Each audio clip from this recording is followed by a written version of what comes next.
I will tell you a little bit more about the graduate internship schemes that we have running and how to kind of access those. You might have kind of considered postgraduate studies, so we'll look a little bit more at that.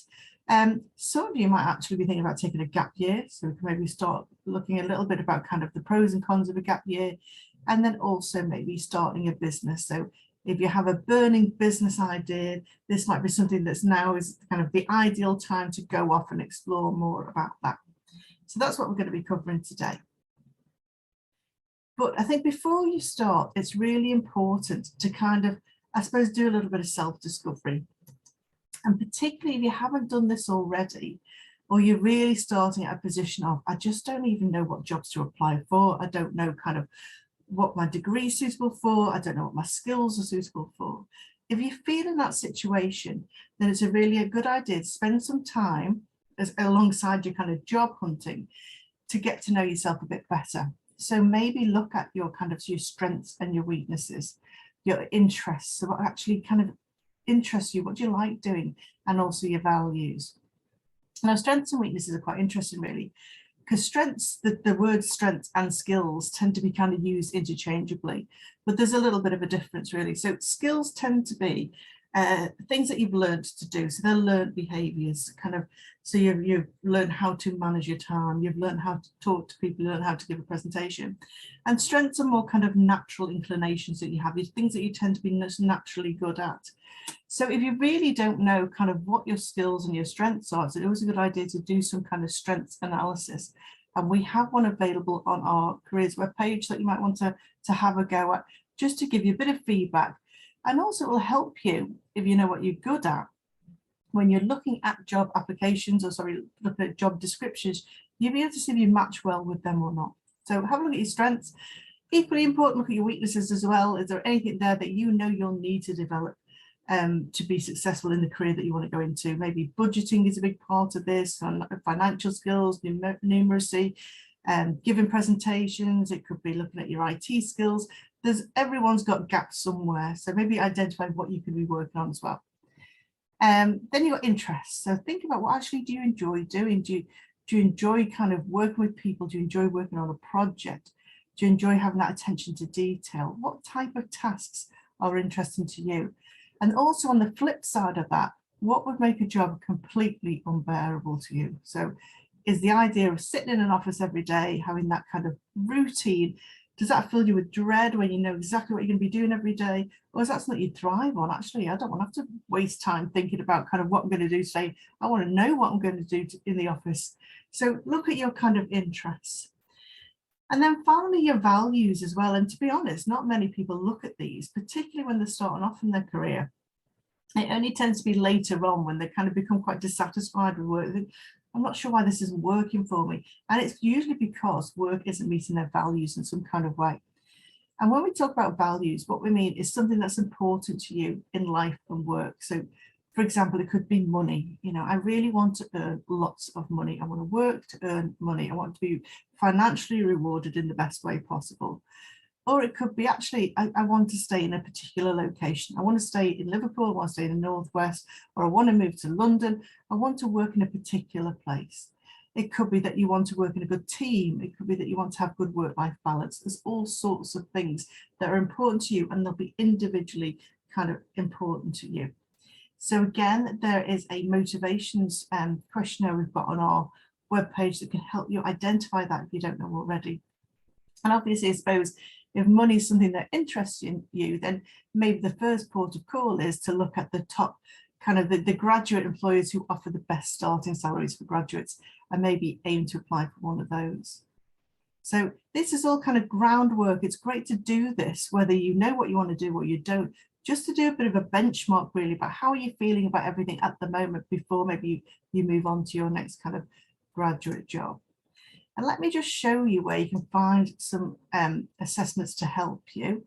So if I click on here, so the way to find our careers pages is to go onto the web page, go into our kind of LJMU homepage, click on the student tab, and then if you scroll down, you should see a careers, employability and enterprise tab there.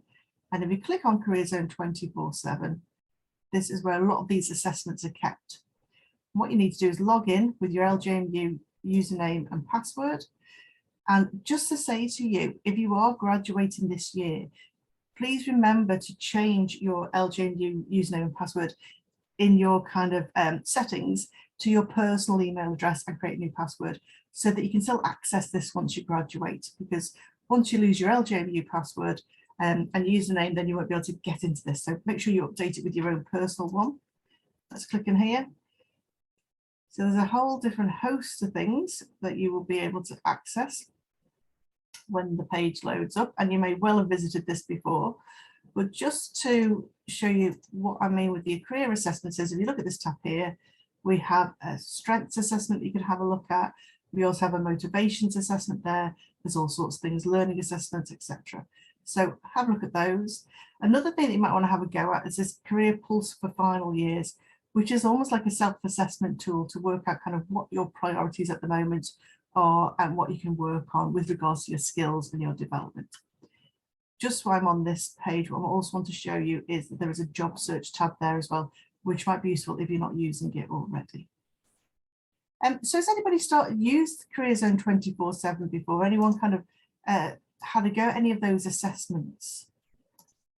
You could let me know, just let me know in the chat box if anyone's used them, if they found them useful, or maybe use a job search function there on Career Zone 24/7.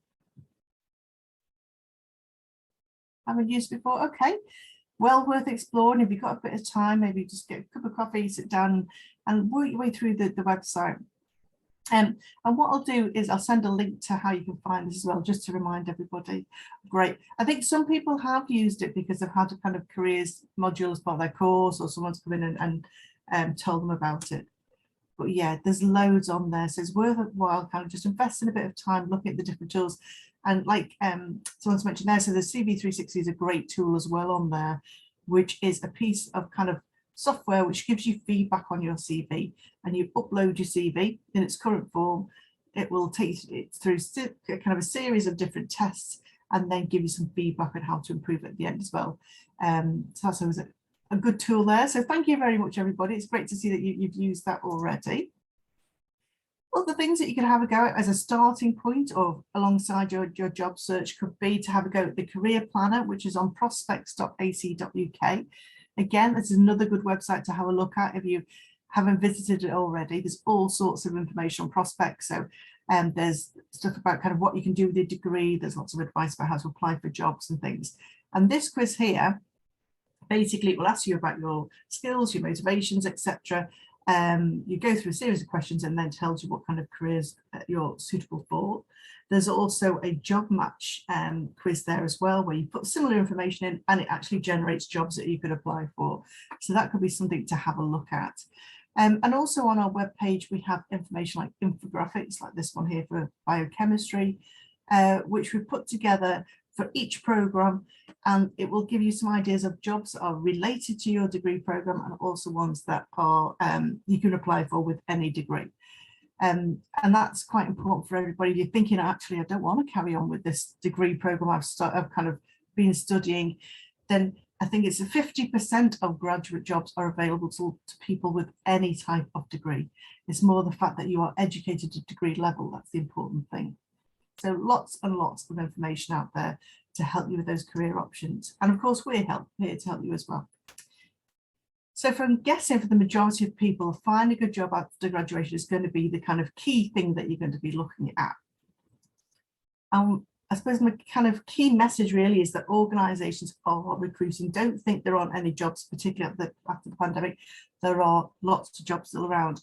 And what I thought is I'd just ask you some quick kind of questions to see how much you know about the graduate labour market at the moment. So they're just a poll. We've got a quick poll here. So here's my first question.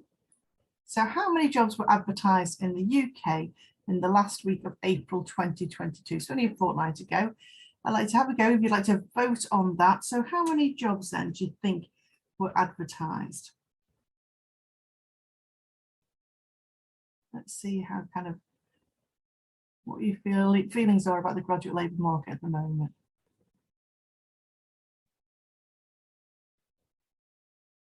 Okay, got lots of votes coming in, brilliant. I think, yep, that's everyone. Let's have a look then. So the majority of people said they thought it was 900,000 jobs were advertised in that last week of April. It was actually, according to the Recruitment and Employment Confederation, it was 1.81 million jobs were advertised in that last week of April. And just in that week alone, 173,000 were new jobs that week. So there is an awful lot of jobs out there. So don't feel that there's nothing to apply for. You've just got to kind of keep looking, I suppose, and keep up to date with what's going on. So let's have another question here then. So focusing on the Liverpool City region particularly, and that tends to be Liverpool City Centre, Wirral, Halton, Sefton, Knowsley, the 6 different areas. You may have seen this quiz before, so apologies if you have already. So as it says there, Liverpool City region is home to 1.5 million people across 6 boroughs. How many businesses do you think there are in the region? So just in our local region, how many businesses do you think there are? Let's see. Yeah, votes coming in thick and fast.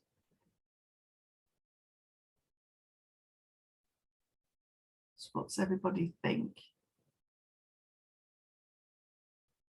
Let me show you the results. So no one's gone for the 26,000 businesses. A majority of people have gone for the last 2 choices, and actually the last one is the right. So this right one, there's 43,000 businesses in our own kind of region. Let's have a look at our next question. And this one is about jobs. So thinking then about our region, so the Liverpool City region is one of the UK's fastest growing economies. How many new jobs are estimated to be created through 2020 and 2023? So please have a vote. What do you think? How many new jobs are there going to be in our area between 2020 and 2023?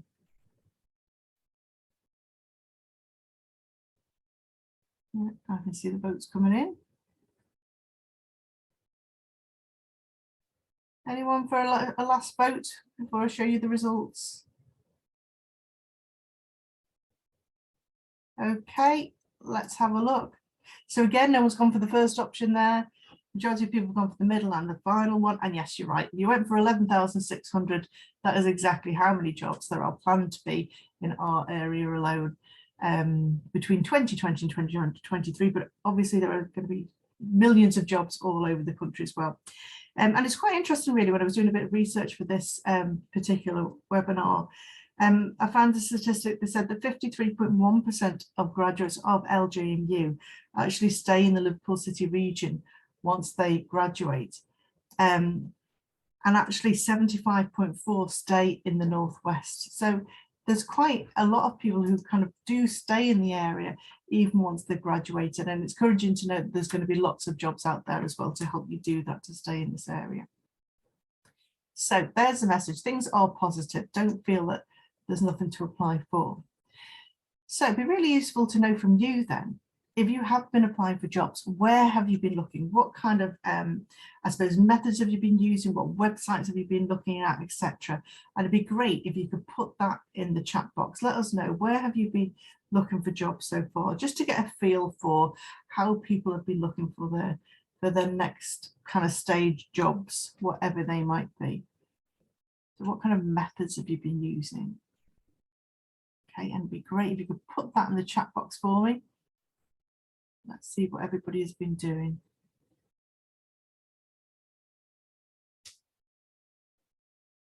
Okay, so someone said they've been looking at GradCracker, which is a great website. There's loads on there. And I think is that specifically for STEM subjects, so science, technology, engineering and maths, I think. It kind of is more geared towards that. Yeah, brilliant. Online job search tools, excellent. So you've got the kind of, yeah, thanks, Craig, that's brilliant. So I suppose you've got the typical websites like Monster and Reed, etc. Don't forget Prospects as well. They've got jobs available on there. We've got Careers on 24/7 as well. Anyone used any different methods? Anyone kind of been on Twitter or anything like that? I had a look at vacancies.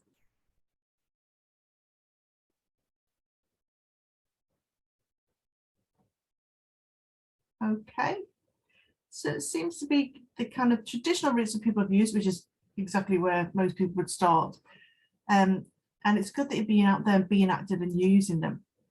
And so let's just kind of go through the key ways then of places you can look for graduate jobs. So like you said there, the first thing is the online job search tools. So look on CareerZone 24/7, Prospects, Target Jobs, GradCracker. There's loads specifically for graduates.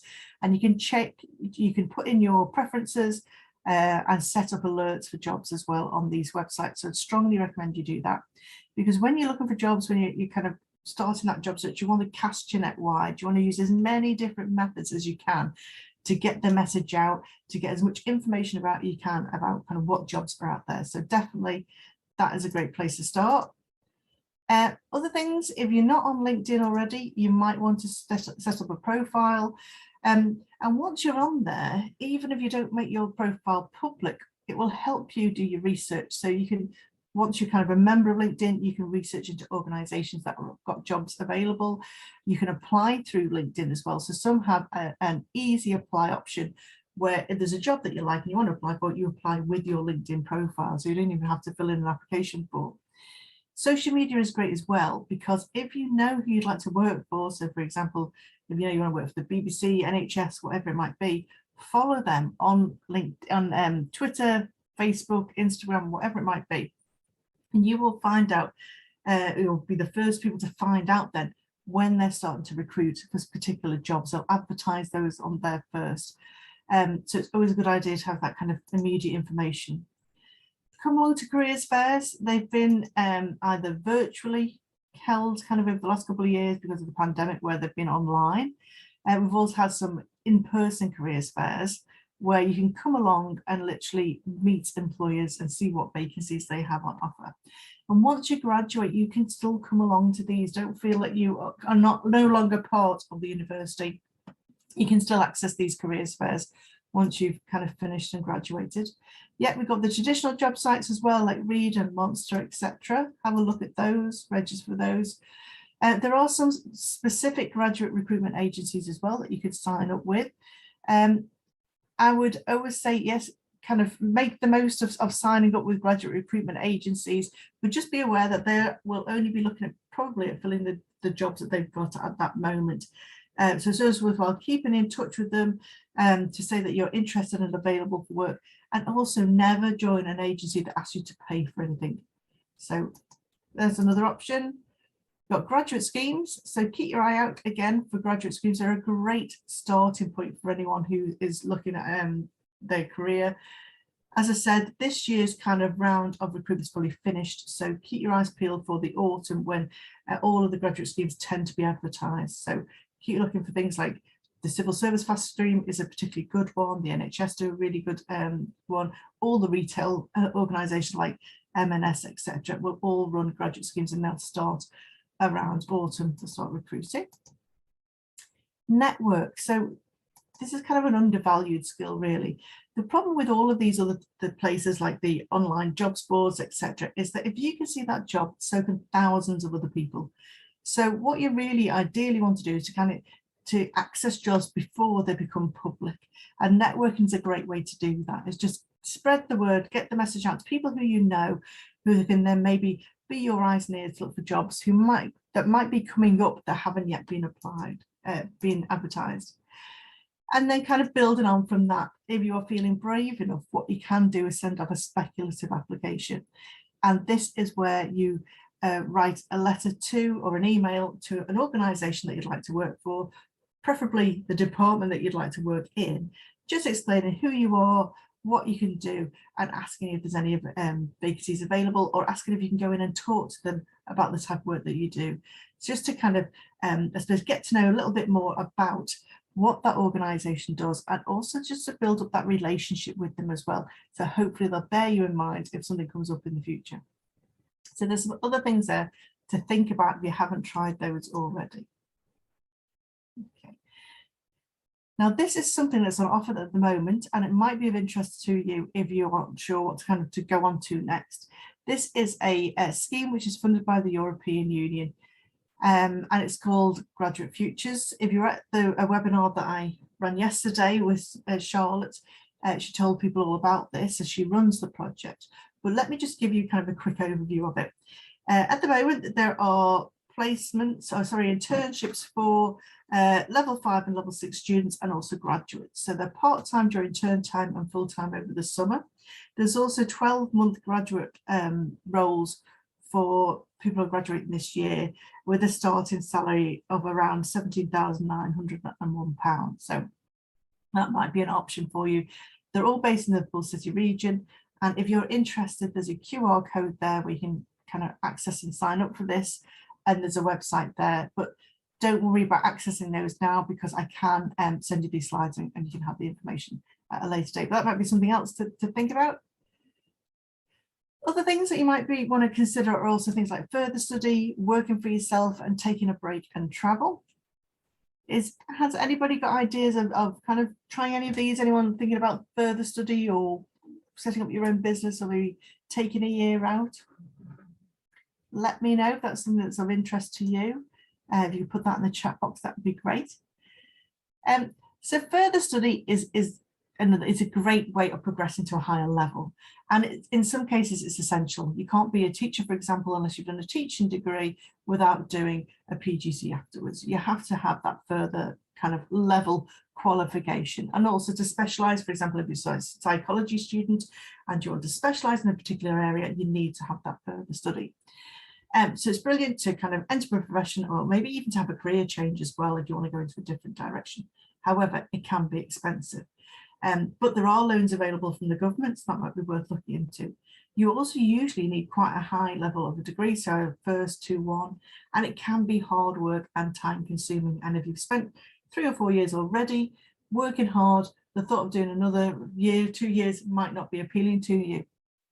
So they're the challenges. You've also kind of got I suppose, the decision to weigh up whether you want a taught master's degree or you want a research-based kind of postgraduate qualification as well. So there's lots to take into account. And if this is something that you're interested in, just to let you know, there is a session on Friday with my colleague Andy Byrne, who's going to take you through all of these things in a little bit more detail. So it's at 1 o'clock on Friday. If you're interested, please sign up through the event system, and he's going to take you all kind of through postgraduate study. And also, you've kind of missed these open days for this year if you haven't attended these already, but don't worry, we will be running them again next year. So even once you've graduated, you can still come back and come to the postgraduate open days as well, which can be virtual or in person. So that's the further study.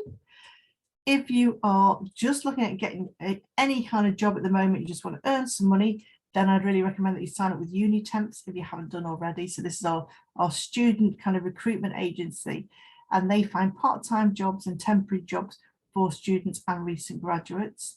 So they're usually advertised on CareerZone 24/7, so you could have a look at them there, but you need to be registered with UniTemps to do them. And they do all sorts. They advertise kind of internships, 6-month-long jobs you can literally do in a day, all sorts of different things there for you to earn some money and get some experience. If you are interested in running your own business, then we have something called the LGMU Startup Hub. They're based at the Student Life building, and they run several different kind of, I suppose, things for you to get involved in, initiatives.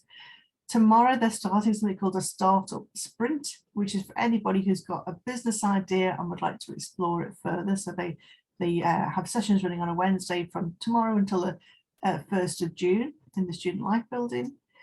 There's also a freelancers toolkit program that they run for people who are interested in pursuing a freelance career. And also they're available for any kind of quick queries, questions about businesses, running their own business, having a business idea. And they are on Tuesdays and Thursdays in the Student Life building. You don't have to book up, you can just turn up to see them if that's something that's of interest to you. And the final thing to look at really is this kind of is the gap year and kind of taking a break and traveling, or just taking a break and doing something else. And the thing is with I suppose a gap year is a lot of people kind of talk about it and say they'll do it, but very few people actually go through with it. Now, it might be great if you think, I don't know what I want to do, or I just need some time out to kind of just do some kind of self-evaluation, do something else for a while. And if that's what you want to do, just consider a few questions as well about kind of how you are going to spend your time. So think about things like what you're going to do, where you're going to go, are you going to travel, are you going to work, are you going to study overseas? Do you need to raise the money first? You've got to pay off debts before you can do it. And then look at the deeper kind of meaning of it also. So why are you doing it? And where's it going to get you really? What skills you're going to develop? What will maybe employers think of it? It's going to help you get a job afterwards. And then if you're going to go traveling, when are you going to come back? So it's a great idea. It's great to kind of go away and get that experience, build up your skills, but it really does need to be kind of planned well so you get the most out of it if you plan to go traveling, or again, if you plan to work. So the benefits of travel, for example, are things like you're going to improve your cultural awareness, you're going to gain all those transferable skills just by being in a different cultural environment with people with a different language maybe, you'll be more flexible. And also while you're traveling, you can also gain experience, and it will also kind of help you stand out from other applicants because you will have that bit more of maybe independence, you'll have increased flexibility and adaptability, having to adapt to different situations. And if you are thinking of traveling and earning money, then there's a variety of different things you can do in a casual way, really, kind of from a work point of view, as you travel about. So you can maybe work in hostels, you can teach English as a foreign language, you work in a summer camp, as an au pair, as a tour guide. So there's lots of kind of, I suppose, casual type of jobs that you can do while you are traveling about. So that might be worth thinking about. If you are not thinking about having that year out and you want to kind of really get on with your job search, there's other things you can be doing while you are looking for jobs. So the first one is to become more familiar with recruitment processes, because they have changed since the pandemic, really. There's definitely an increased use of video interviews. So maybe look into those, look at how you can perform well at a video interview. There's telephone interviews, how you can get used to being interviewed over the telephone, and also assessment centres, which are generally used by larger organisations to kind of see how you perform in different environments. So maybe giving presentations and working in a group, etc. They all used to be in person and now they tend to be virtual. So they moved online, something like Zoom. We put in breakout rooms with the group and have to maybe solve a business problem or something like that. They can be intimidating, but if you can use this time now, you can do your research into them and practice them. And particularly with video interviews, on Career Zone 24/7, the website that we just looked at, there's something called Interview 360, which again is a bit of software which will give you practice video interviews. You can record yourself answering interview questions and then it will give you some feedback. So be familiar with that so you can do your best when you find the job that you apply for and you want to get through to the next stages.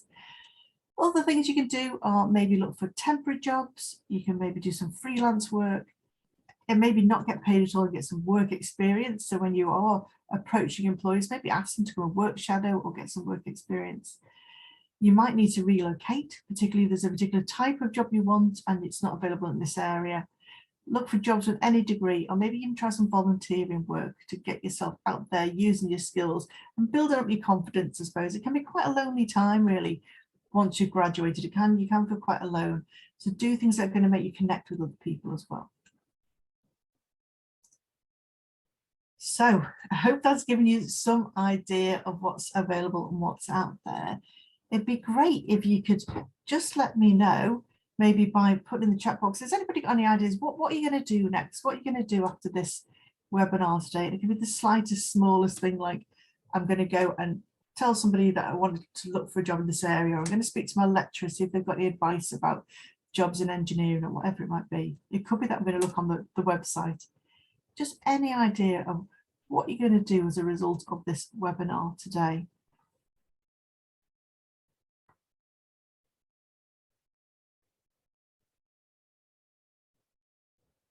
Okay, put that in the chat box if you like. If you're still thinking, don't worry.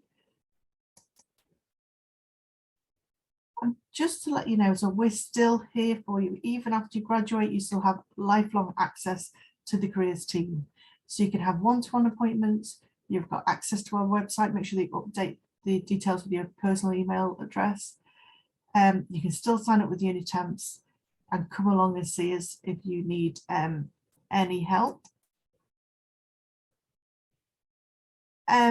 One other thing I just want to mention to you is the graduate outcome survey. So 15 months after you graduate, every single graduate in the country is contacted, usually by email, sometimes by telephone call, to see where they're up to. And that is to provide feedback to the universities to see what you kind of go on to do, to find out a bit more about the labour market, and also to give some feedback about your experience while you've been studying.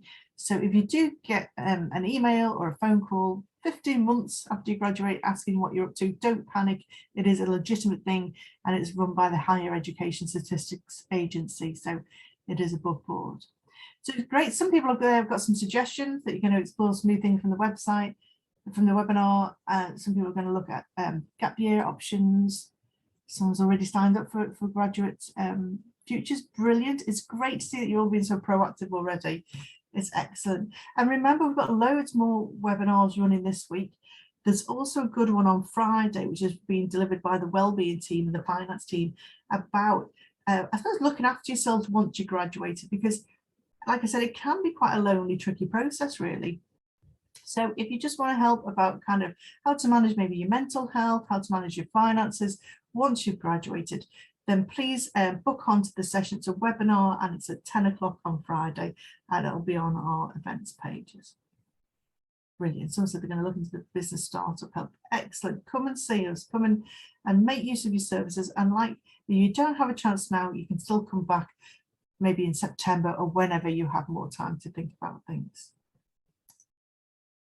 So thank you so much, everybody, for joining me. It's been lovely working with you this morning. I'm glad you found that useful. And I will send you a recording of the session, and I'll send you the slides as well. So good luck. Hopefully I'll see you at a webinar in the future. Thank you, everybody.